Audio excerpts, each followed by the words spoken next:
And welcome once again to North Central Cinema. I'm your host, Joseph W. Smith III. Call me Joe, please. This is Jeremy Stout, a fellow film fan at North Central PA. And I think it was about 2 months ago, he and I discovered that we had a great fondness for the American director, John Frankenheimer. Yes. I think you said that maybe he was perhaps your favorite. He is certainly up there. It's neck and neck between him and John Huston, I think. Okay. So as Jeremy and I were talking, we realized that Frankenheimer's film, well, not only is Frankenheimer, he would have been, I think, he died exactly 20 years ago, I believe. And then we also discovered that his best-known film, The Manchurian Candidate, is exactly 60 years old. In fact, if this goes up on October 24th, that was the release date, 10/24/62. And then, a couple of weeks ago, Angela Lansbury passed away, and who's one of the stars of this film. So, and got her Oscar nom. Yeah, this is a time when this is a time for us to discuss The Manchurian Candidate, which is Frankenheimer's best-known film, a political thriller from 1962. Maybe I'll rehash the plot just very, very briefly.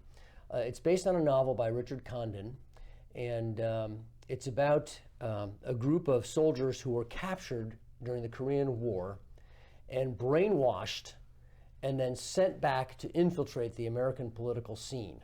One of them, played by Lawrence Harvey in particular, has been trained to do whatever he's told when he plays solitaire and sees the Queen of Hearts, Queen of Diamonds, playing card. So I don't think I'll say too much more about that at the moment. Tell me what you like about the film, Jeremy. So what I really love about this movie is Frankenheimer and Lionel Londan, who was one of his, specifically in the 60s, one of his go-to director of DPs. Yeah. They were really one of the first pairs to, I feel, really start thinking outside of the Academy ratio and really start expanding and thinking in widescreen composition. Mm-hmm. There's this really beautiful shot, like this beautiful sequence where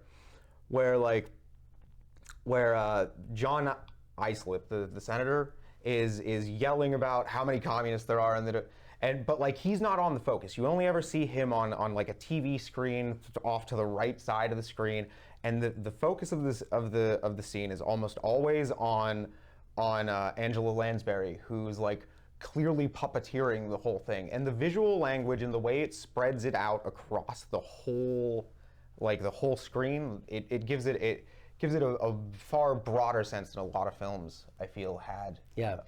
Frankenheimer is very fond of, I think you know more about the technical aspect than I do, but he loves to have something really close up in the foreground and then a couple of faces maybe also in the background. And he also used a lot of TV monitors. Now, Frankenheimer, he cut his teeth on live TV. I don't know how many of you viewers are aware of this, but in the early days of TV, these things were filmed live. So you had these intensely complicated camera movements going on, and actors had to be on the spot and be able to move around. The sets had to be able to move.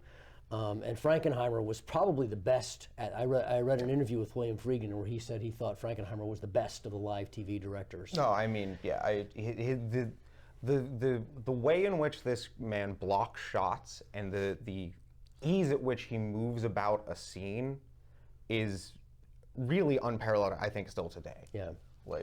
Yep. And that goes for a couple of his other films. And now The Manchurian Candidate is sometimes, this is not Frankenheimer's term, but it's sometimes labeled as one of his paranoia trilogy. Mm-hmm. The other two being 7 Days in May and Seconds, which is a shattering film, and we could get off on a tangent and talk about that for a while as well. But the thing about this film is you just never quite sure what's real. Probably its greatest scene, and perhaps its most famous scene, involves the POWs during their brainwashing ceremony, and I guess it's the Chinese who have what they've done is they've convinced them that they're not sitting under this brainwashing thing, but they're sitting at a ladies' auxiliary somewhere in a hotel lobby in New Jersey, listening to a talk on hydrangeas. And so, as this goes on, Frankenheimer keeps cutting between the military and these old ladies, and sometimes the old lady is delivering this chillingly, vindictive speech about killing someone, and then sometimes it switches back. And there's a famous moment when there's a 360 pan where you start out, and I can't remember if it starts on the women and goes all the way around and comes back, and suddenly on the stage they've all been replaced by military guys. Yeah, yeah. Really an incredible scene. Yeah, and you're now in this this like staging area where they have all these other dignitaries looking at the joint Soviet-Chinese operation for brain control. Yeah. And it also what I think is very interesting about this movie is it's so much a movie that's reacting to like McCarthyism specifically. Like, I mean, Angela Lansbury is very much a Joseph McCarthy analog, and like. And Lawrence Harvey's stepfather, who is the senator, is more or less just a puppet. Who I'm blanking on who played him. James Gregory. James Gregory, thank you. Oh my God, he's phenomenal as well in this. The cast is like unbelievably stacked. Like even like people who have like one or two roles are like noted silent actors from like it's incredible. I mean, I did a lot of. There's a lot of extras on this old DVD, and. Either Frankenheimer or the writer George Axelrod said that everybody has his moment. A lot of the people have very small roles, but you go, wow, I've seen that guy in some other movie before, and he's just got a moment when he just absolutely nails it, because Frankenheimer, in addition to his mastery of camera work, is also an actor's director. Now, while Jeremy is saying that the cast is stacked, we should tell you that in addition to Lawrence Harvey, it co-stars Frank Sinatra. That's probably what enabled the film particularly to get made when Sinatra was on board. It also has Janet Leigh, and I was actually able to meet Janet Leigh a few years ago. She hosted a screening of Night of the Hunter in, no, it was Touch of Evil in Lewisburg. And it was pointed out when she was being introduced that she now has starred in 3 of the landmark films of American cinema: Psycho, The Manchurian Candidate, and Touch of Evil. I mean, these are all absolute masterpieces. How she got herself cast in all 3 of those films is unbelievable, but she's really good in this. And an interesting tidbit, I've got all kinds of trivia here, Jeremy, so let me know if I'm monopolizing the conversation. No. But Sinatra had a reputation for being kind of hard to work with, but none of the actors who talked about this film said that. They all said that and Frankenheimer said he was a treat to work with, although he also had a reputation for first take, and he did this in his music too. That was and Frankenheimer got used to just working in one take with Frank. Yeah, because that was the fresh cut, and if he had to do it again, he wasn't as spontaneous. Now, what happened was because Sinatra was so busy, I mean, when he starred in From Here to Eternity and won the Academy Award for that, that's when they nicknamed him the chairman of the board, because not only was he a master of pop music, but he also could act, and he really had the chops too. He's very, very good in this. Phenomenal. But when he was finished, he had a busy schedule, and so he was only on the set for 15 days, and he said, I'd like to see all my scenes. And they were very nervous about this because they hadn't cut together that masterful sequence with the gardening ladies. And so Axelrod and Frankenheimer and the editor sat down and they cobbled it together. They said, let's just do something to show Sinatra so he'll be happy and can fly back to LA.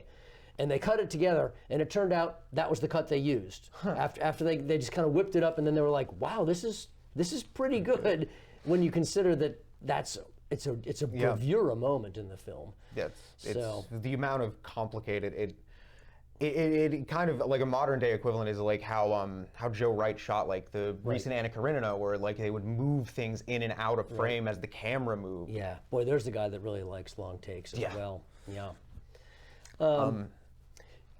Do you think the film holds up pretty well? I mean, and now that it's 60 years old? Well, that's actually something that I was thinking about while watching this movie, because I had also recently just watched Charade and The Truth About Charlie. I meant to try and get Jonathan Demme's remake of this in before we did this, but I couldn't. But so I had just watched the original Charade, and they're fairly contemporary. One was 1960, one was 62, and they seem like from a completely different Hollywood. Like, one is Stanley Donen doing a very traditional old Hollywood. They're both spycraft, but like this is like gritty, grounded. It's based in like the current Cold War atmosphere, the paranoia that they were all coming off out of the Red Scare, and it really feels like it's setting you up for like the new Hollywood of the 70s. Right. It's like a bridge between Very them. modern film. Yeah. Yeah. And it's interesting that, I mean, October '62, this came out just a few days after the Cuban Missile Crisis ended. So everyone was feeling terribly paranoid. Interestingly enough, though, the film did not perform very well. And it kind of disappeared. And there was a rumor going around that Sinatra had sat on it and said, no, I don't want you to show this film anymore, because he was very good friends with John F. Kennedy, and Kennedy's assassination had uncomfortable similarities to the film. But that idea has basically been debunked. It was basically just the idea the film didn't do very well, and it's so depressing. It has a very downbeat storyline to it. And it wasn't until, I think it was released on TV maybe in the 70s or even later, and people sat up and said, wow, this was really quite a good film. And they had to watch it again to see, is this movie really as good as we remembered it? Because nobody has seen it for 10 years.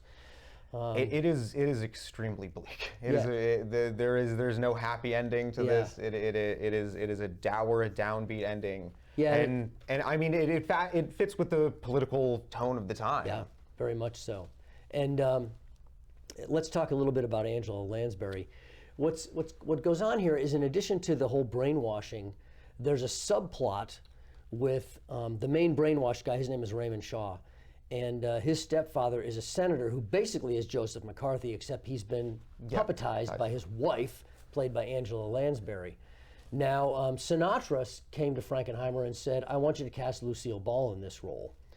And boy, that would have been interesting. That would have been fascinating. She had some chops, and this would have been her first serious role. But Frankenheimer had just finished directing Lansbury in a movie called All Fall Down, and he said to Sinatra, you watch that film. If you still want Lucille Ball, I'm good with that. And Sinatra watched it and said, no, let's use Angela Lansbury. And Lansbury said, mine was a career that might have petered out if not for the Manchurian Candidate. She got her Academy Award nomination for that. She lost to Patty Duke that year in the Mirror. Which, honestly, it's hard for me to give it to anybody but Lansbury. She's so phenomenal in this. Yeah, well, Patty Duke was, you know, Hollywood loves underdogs, so. But you know what an interesting thing that happened to me, Jeremy, is I was rewatching this film and I'm like, this woman is a monster. I can hardly think of another film character who is so 100% evil. Just craven and like a social climber and careerist to the core. Yeah, and willing to manipulate even her own son. So I said, why didn't they put her on the AFI list of 50 greatest villains and 50 greatest heroes? Well, I looked it up. She is on there. I just didn't look at it carefully enough the first time. She's right before Schwarzenegger in The Terminator. Oh, yeah. Number 21, biggest villains, 21st biggest villain in movie history. Yeah. So I was kind of excited about that. Yeah. So a couple of other details here. I'm looking at some of my notes here. Friedkin. There's one of the extras here has the director William Friedkin, who is a long-time admirer of John Frankenheimer. Yeah, he said he's the best, the most important, and the most innovative director of my era, and it's nice to hear Frankenheimer say that. The other thing is I mentioned JFK, and apparently Sinatra JFK, they were having lunch or something, and JFK said, well, what are you doing next? And Sinatra said, he was thinking, I don't know if I want to tell him this because he might not like the idea of, but he said, I'm doing the Manchurian Candidate, which was a pretty popular book at the time. And JFK said, oh, who's going to play the mother? Yeah. So he was right. Okay, he was okay with it. Isn't that a great story? Yeah. So he not only was he okay with it, but he actually read the book. Oh, that makes perfect sense. That JFK, because JFK, and for anybody who doesn't know, was like a huge fan of spy novels. Loved them. Yeah, and he was a big reader too. Yeah. So, I think the only other thing I'll say is, I did some reading on this film, and of course the critics were very fond of it. My father was a film critic for years, and he's the one that first recommended it to me. He was a huge Frankenheimer fan. And I read Roger Ebert's review. Ebert says this. He says he wonders why the Janet Leigh character seems almost unrelated, almost like stuck in there. Yeah. And I thought, I wonder if that character's even in the book, which she is. Yeah. And Ebert says he thinks Rosie, that's the Leigh character, is Sinatra's American operative. Mm-hmm. Yeah. And that Sinatra has been allowed to remember some of his dreams to make him a little more authentic in case the first guy falls through. And I was like, Yeah. well, that's a theory I never thought about. Yeah. It kind of rewrites the whole film. I don't think the ending of the film really No. supports that theory too well, but it's interesting No. to think about. But it is. It's that definitely. But who knows? That ending could have been mandated by the studio to make Yep. it a little bit. Yeah, and to give you some closure to it. Yeah. Yep. So I think Axelrod, who by the way, in addition to writing this film, he also wrote Breakfast at Tiffany's, so he's got the '60s Yes. creds, man. Yeah. He said this film went from being a failure to a classic without ever actually being a success.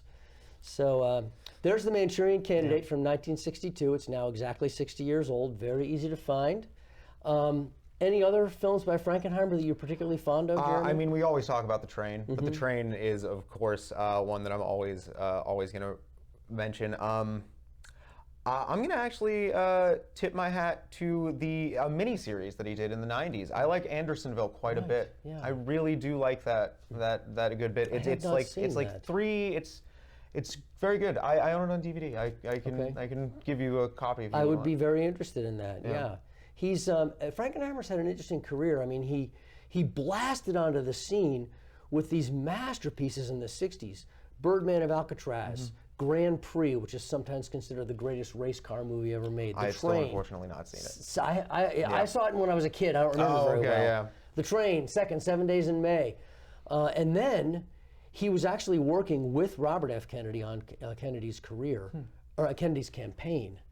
And when Kennedy was assassinated, it was so devastating to Frankenheimer that it literally took his career like 25 years to recover. Yeah. He didn't start making decent movies again until a good time later. Yeah. With probably his greatest late film is Ronin. Ronin, yeah. Which is, you got to put that among the 5 or 10 best car chase movies ever. Late '90s film that a lot of folks haven't seen. Also, just Ronin, another movie like The Manchurian Candidate that really. Frankenheimer really hits at the cost of violence and just how gritty and miserable and just upsetting it all is. Yeah. Yep. So there you go, folks. Lots of movies to watch there from John Frankenheimer. His name is spelled pretty much the way it sounds. And we particularly recommend The Manchurian Candidate, which is having its 60th anniversary this month. Hope you'll join us or me again here sometime soon at North Central Cinema. Thanks for being here.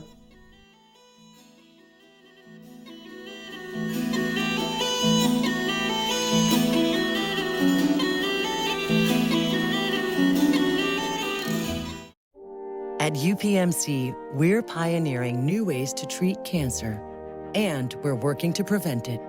We're advancing new technology to look more closely at disease and helping you breathe easier. We perform the world's first heart-liver transplant, and we're experts at keeping your heart beating strong. We're a global team of more than 90,000, advancing care everywhere and delivering it closer to you. UPMC, life-changing medicine.